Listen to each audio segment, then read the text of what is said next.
এক ত্রিপুরা শ্রেষ্ঠ ত্রিপুরা এবং ঘরে ঘরে সুশাসন, এই স্লোগানটি শুনতে আমার খুব ভালো লাগে। কিন্তু ৯২ প্যারা মাননীয় রাজ্যপালের ভাষণে এই সুশাসন এখন কি বা করেছে তা আমি একটু পরে আলোচনা করব। তার আগে গত আমাদের বিরোধী দলনেতা যে ভাষণটা দিয়েছেন এবং যে সংশোধনীতে এনেছেন সেটাকে সমর্থন করে আমি বলতে চাই, তার আগে একটি বিশেষ গুরুত্বপূর্ণ বিষয় আমি আলোচনা করব। তা হচ্ছে গত ৭ই জানুয়ারি এই প্রতিবাদী কলমে মাননীয় Patalpina Jamatia chairperson, minister of state, তারপরে এখানে অশোক স্তম্ভর আগে উনি একটা চিঠি লিখেছেন। তারপরে এই যে উনি পেজ ব্যবহার করেন, অশোক স্তম্ভ পেজ ব্যবহার করছেন, উনি কোনো নির্বাচিত সদস্য না, উনি কোনো নির্বাচিত সদস্য না। ওনার গাড়ির মাঝখানে ন্যাশনাল ফ্ল্যাগ লাগানো হয়েছে। ওএসডি, একজন ওএসডি উনি নিয়োগ করেছেন, উনি হচ্ছেন ক্যাপ্টেন জেএস রাফে।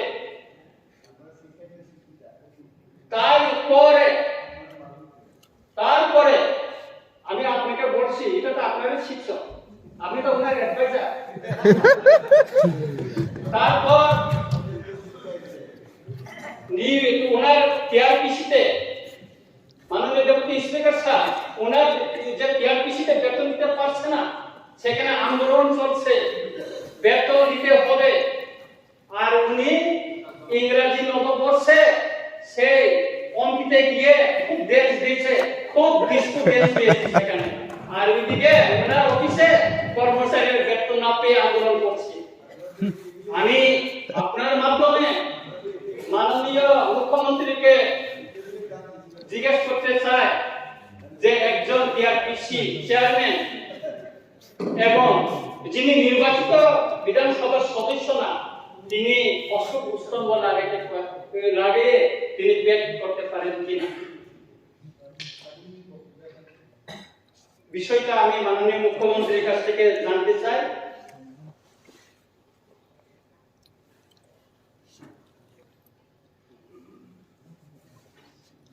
মাননীয় deputy speaker sir, village committee নির্বাচন সম্পর্কে একটি শব্দ উল্লেখ না থাকায় মাননীয় রাজ্যপালের ভাষণটা আমি খুবই মর্মাহত হয়েছি।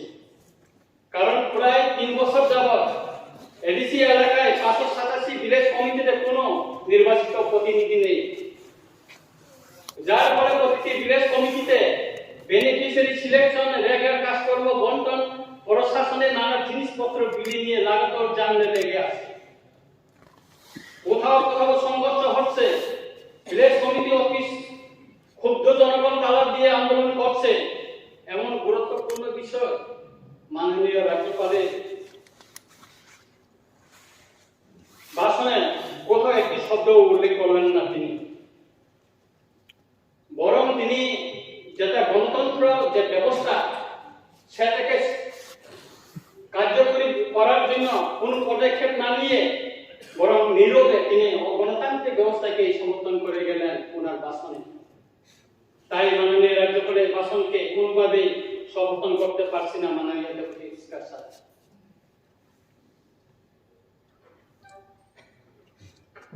স্যার, তৃতীয় এডিসি এলাকার উন্নয়নকে আরো দ্রুত এবং ত্বরান্বিত করতে এডিসি কাউন্সিল অধিবেশনে বিভিন্ন সময় ২৮টি বিল পাস করে মাননীয় রাজ্যপাল এবং রাজ্য সরকারের অনুমোদনের জন্য পাঠানো হয়েছে। এমন কিছু গুরুত্বপূর্ণ বিল রয়েছে গত ৯-১০ বছর বেশি হয়ে গেছে এই বিলগুলি অনুমোদন পায়নি। বিষয়টি মাননীয় রাজ্যপাল তার ভাষণে একটি কথা উল্লেখ করেন, বরং তিনি কৌশলে এড়িয়ে গেছেন। যদি সবকা সাথ সবকা বিকাশ এবং বিশ্বাস হলে কেন ৯-১০ বছর বিলগুলি ফেলে রাখা হয়েছে তা এডিসি এলাকার জনগণের প্রশ্ন। আমার আরো অবাক লাগছে যে বর্তমান জোট সরকারের অনেক জনজাতি মন্ত্রী এমএলএরাও এই বিষয়ে আজ পর্যন্ত একটি শব্দ উচ্চারণ করেনি। তাই মাননীয় বলে একে এডিসি এলাকার উন্নয়ন বিরোধী রাজ্য সরকারের বাসন বলে যুক্তিযুক্ত হবে বলে আমি মনে করি। স্যার, আমি এখানে একটা আপনাকে বলছি, কেননা আমার কাছে একটা আছে, তথ্য আছে। আমাদের ট্রেজারি বেঞ্চে মাননীয় বিধায়ক রামপদ জমাতিয়া উনি একটা প্রশ্ন জমা দিয়েছিলেন, রাজ্যের কতগুলি জনজাতি সম্প্রদায় কাস্টমারি ল দ্বারা সরকারি স্বীকৃতি লাভ করেছে এবং কতগুলি বাকি রয়েছে। উত্তর, রাজ্যে বর্তমান জমাতিয়া সম্প্রদায় কাস্টমারি ল আইনি স্বীকৃতি লাভ করেছে এবং এখন পর্যন্ত 16টি সম্প্রদায় কাস্টমারি ল আইনি স্বীকৃতি পাওয়া বাকি রয়েছে, যেমন ত্রিপুরা, রিয়াং, গোসাই, চাকমা, কলই, উচই, রাংখল, চুরাই, গারো, ত্রিপুরি, কাইবেন, মৌসুম, নোয়াতিয়া, রুপিনী, মোরাসি। এগুলি বিল স্যার এডিসি অডিশন পাস করে রাজ্য সরকার করে পাঠানো করেছে, এগুলি কোনো অনুমোদন পায়নি। সুতরাং আমাদের বিধায়ক রামপদ বাবু উনি মাঝে মাঝে খুব করেন, এই বিষয়ে আপনি এটা না করে খবর নিয়ে মাননীয় ডেপুটি স্পিকার স্যার, 3 দিকে বাংলাদেশ ঘেরা ত্রিপুরা রাজ্যের সবচেয়ে বড় সমস্যা হচ্ছে বেআইনি অনুপ্রবেশ অথবা ইলিগাল মাইগ্রেন্ট। মাননীয় ডেপুটি স্পিকার স্যার, আপনি জানেন 1949 সনে ত্রিপুরা ভারত যুক্তরাজ্য যোগদানের পর থেকে এই রাজ্যে লক্ষ লক্ষ বিদেশি নাগরিক তৎকালীন পূর্ব পাকিস্তান অথবা বাংলাদেশ থেকে ত্রিপুরায় বেআইনিভাবে অনুপ্রবেশের ফলে সংখ্যাগরিষ্ঠ ভূমিপুত্র ত্রিপুরা ছাড়া চরম সংকট হয়ে গেছে। কিন্তু আসলে এই বেআইনি অনুপ্রবেশ বন্ধ হচ্ছে না রাজ্য প্রশাসনের দুর্বলতার কারণে অথবা রাজনৈতিক স্বার্থের কারণে। প্রায় প্রতিদিন স্থানীয় দৈনিক পত্রিকা খুলে দেখা যায় বেআইনি অনুপ্রবেশকারী গ্রেপ্তার হওয়ার খবর। যারা গ্রেপ্তার হয়েছে তাদের খবরে শুধু বাহির হচ্ছে, কিন্তু এর বাইরে প্রতিদিন আর কত বিদেশি নাগরিক বেআইনিভাবে অনুপ্রবেশ করছে তার কোনো খবর আমাদের জানা নেই। এই গুরুত্বপূর্ণ বিষয়টিও মাননীয় রাজ্যপালের ভাষণে কোথাও উল্লেখ নেই। মাননীয় ডেপুটি স্পিকার স্যার, অপরদিকে সীমান্তে কাটাতারে বেড়ে যাওয়ার কাজ এখনো সম্পূর্ণ হয়নি। মোবাইল গার্ড ফোর্স এমটিএফ থাকার পরেও সীমান্তবর্তী এলাকায় রাস্তায় চেকপোস্ট বসিয়ে অনুপ্রবেশকারীদের চেক করার কোনো ব্যবস্থা নেওয়া হচ্ছে না।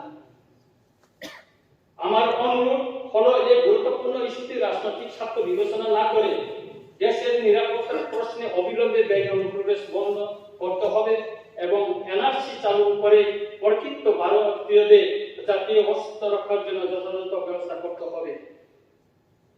সর্বশেষ পত্রিকা আমার কাছে 50টার মতন আমি নিয়ে আছি, এই ট্যাবলেটে আছে, এটা বিধানসভা থেকে দেওয়া হয়েছে, এটা 50টার উপর আমি পেপার কাটিং করে রেখেছি। সর্বশেষ 3 জানুয়ারি পয়লা শহরে 3 জন রোহিঙ্গা বেআইনিভাবে অনুপ্রবেশ করার খবর হরিয়া পত্রিকার বাইরে হয়েছে, তার কাছে কেটে।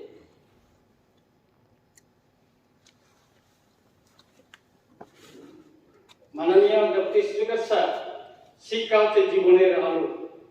শিক্ষা না থাকলে আমরা অন্ধকারে জীবনযাপন সমান বলে মনে করি।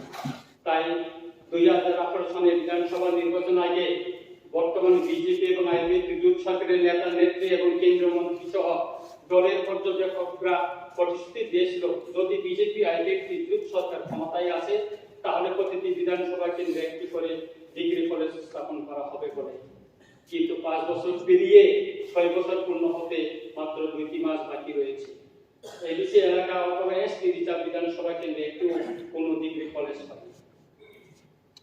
আমার 24 রামচন্দ্রঘাট বিধানসভা কেন্দ্রে 6টি দ্বাদশ শ্রেণীর বিদ্যালয় রয়েছে।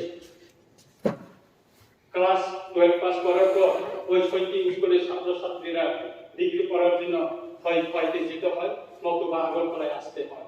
তাছাড়া ভর্তি নিয়ে নানা সমস্যা, গরিব ছাত্রছাত্রীরা ঘর ভাড়া করে পড়াশোনা করা খুবই কষ্ট হচ্ছে। তাই আমার দাবি রামচন্দ্রঘাট বিধানসভা কেন্দ্রে একটি ডিগ্রি কলেজ করার বিষয়টি মাননীয় মুখ্যমন্ত্রী গুরুত্ব সহকারে বিবেচনার জন্য অনুরোধ রইল।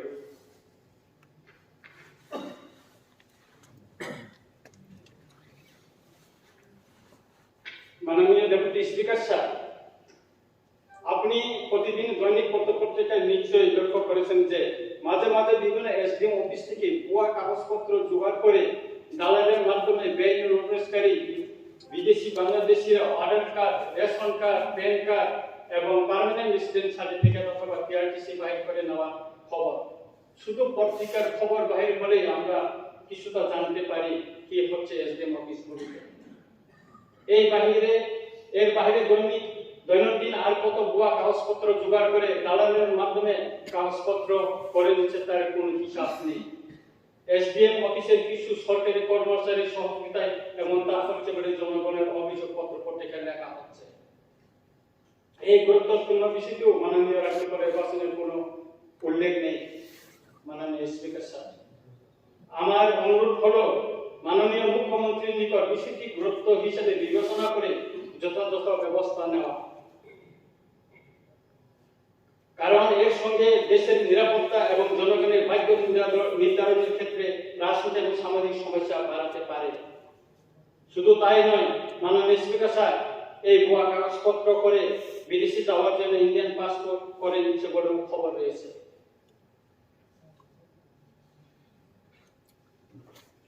মাননীয় ডেপুটি স্পিকার স্যার, আগরতলা শহরের দূরদূরান্ত গ্রাম পাহাড় থেকে বহু জনজাতি বেকার যুবক এবং মা বোনরা শাকসবজি বিক্রির জন্য আসে, কিন্তু তাদের জন্য স্থায়ী কোনো মার্কেট সেট নেই অথবা জায়গা নেই, তাই রাস্তার পাশে বসে তাদেরকে শাকসবজি বিক্রি করতে হচ্ছে।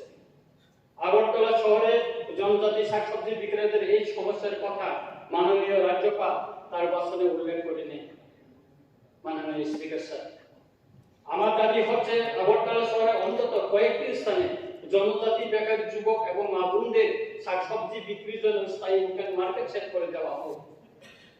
বিশেষ করে গেটচমনি, বনমালীপুর, অভয়নগর বাজার, নন্দননগর, অরুন্ধতী নগরের মিশন কম্পাউন্ড এলাকায় যদি শাকসবজি বিক্রির জন্য ওপেন মার্কেট সেট করে দেওয়া হয়, তাহলে জনজাতি বেকার যুবক এবং মা বোনদের শাকসবজি বিক্রির জন্য একটি স্থায়ী ঠিকানা হবে। বিষয়টি যেহেতু মাননীয় রাজ্যপালের ভাষণে উল্লেখ নেই, তাই রাজ্য সরকারকে গুরুত্ব সহকারে বিবেচনা করে যথাযথ ব্যবস্থা নেওয়ার জন্য অনুরোধ রইল।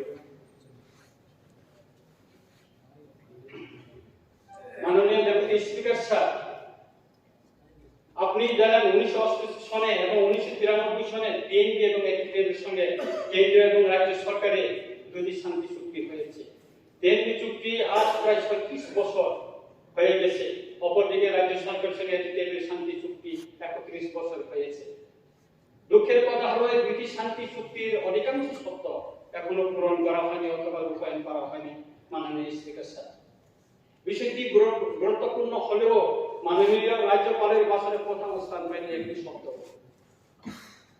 স্যার, 1988 সালে তেমনি চুক্তির শর্ত হিসেবে নলেজ জেলার শিকারীবাড়িতে একটি রেলওয়ে স্টেশন করার কথা রয়েছে, কাজও হয়েছে, কিন্তু 60% কাজ করে আর হচ্ছে না, ফলে শান্তি চুক্তির শর্ত আসল পূরণ করা হয়নি অথবা অধরে রয়ে গেল। তেমনি উপজাতিদের বেআইনি হস্তান্তর জমি ফেরত দেওয়ার কথা তেমনি চুক্তিতে রয়েছে, সে কাজ আসো 50% পর্যন্ত হয়নি। মাননীয় ডেপুটি স্পিকার স্যার, তারপরে 1993 সালে দেশের সঙ্গে রাজ্য সরকারের শান্তি চুক্তির শর্ত হিসেবে 2B তে লেখা আছে action to be taken against foreign national. আমি চুক্তির কপিও এখানে নিয়েছি, যদি প্রয়োজন হয় আমি করতে পারবো। এখানে কপি আমি নিয়ে এসেছি স্যার, এখানে আমার কাছে দুটি চুক্তি কপি আছে। মাননীয় স্পিকার স্যার, কিন্তু আজ পর্যন্ত শান্তি চুক্তির এই শর্ত পূরণের জন্য রাজ্য সরকার কোন পদক্ষেপ নিয়েছে বলে চোখে পড়ছে না। তেমনি শান্তি চুক্তির 2E তে উল্লেখ রয়েছে introduction of inner line permit. এই শর্ত পূরণ করার জন্য রাজ্য সরকার কেন্দ্রীয় সরকারের নিকট কোনো প্রপোজাল পাঠিয়েছে কিনা তাও আমরা জানি না। এইভাবে আরো অনেক গুরুত্বপূর্ণ শর্তগুলি এখনো পূরণ করা হয়নি। মাননীয় স্পিকার স্যার, আমার দাবি হচ্ছে যেহেতু সশস্ত্র বিদ্রোহী গোষ্ঠীর সঙ্গে রাজ্য এবং কেন্দ্রীয় সরকার দীর্ঘ আলোচনার মাধ্যমে শান্তি চুক্তি স্বাক্ষর করেছে এবং শর্তগুলি পূরণ করার জন্য লিখিত প্রতিশ্রুতি দিয়েছে, তাই আমার অনুরোধ হচ্ছে অবিলম্বে এই শান্তি চুক্তির শর্তগুলি পূরণ করা হোক।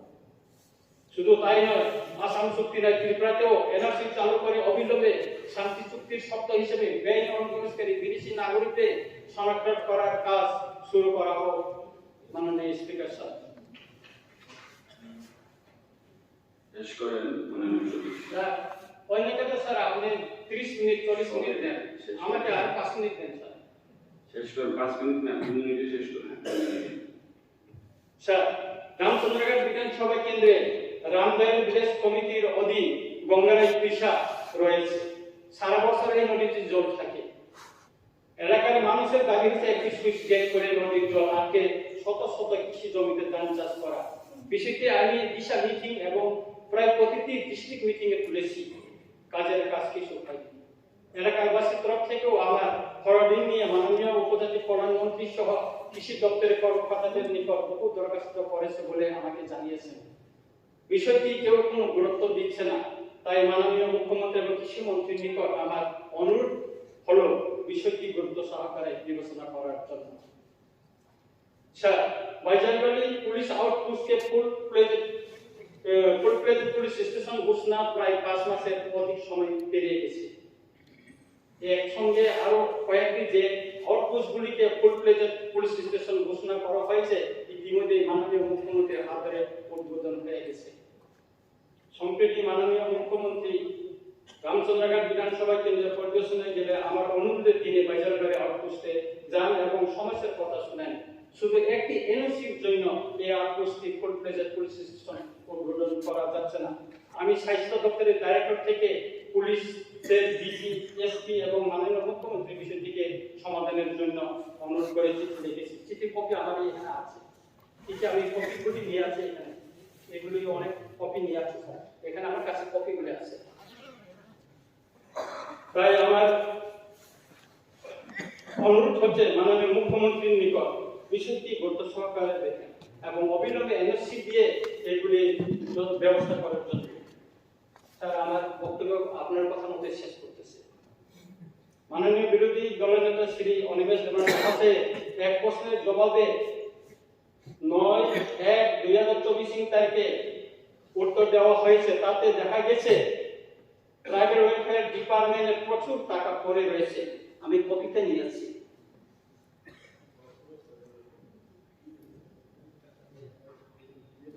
এখানে ট্রাইবাল ওয়েলফেয়ার প্রচুর টাকা পড়ে রয়েছে। 2022-23 সন অবৈধ অর্থ রয়েছে এই পর্যন্ত 3,316 কোটি টাকা অবৈধ। এটা অবৈধ। অথচ আমি কয়েকটি প্রজেক্ট পাঠিয়েছি বিধানসভা, আমার বিধানসভা কেন্দ্র উন্নয়নের জন্য, কিন্তু আজও অনুমোদন পেয়েছে বলে আমি জানি না। তেমনি কিছু গরিব অংশের চিকিৎসার জন্য মাননীয় ট্রাইবাল ওয়েলফেয়ার মিনিস্টারকে দরখাস্ত চিঠি দিয়েছিলাম, কিন্তু আজও কেউ টাকা পেয়েছে বলে আমি শুনিনি।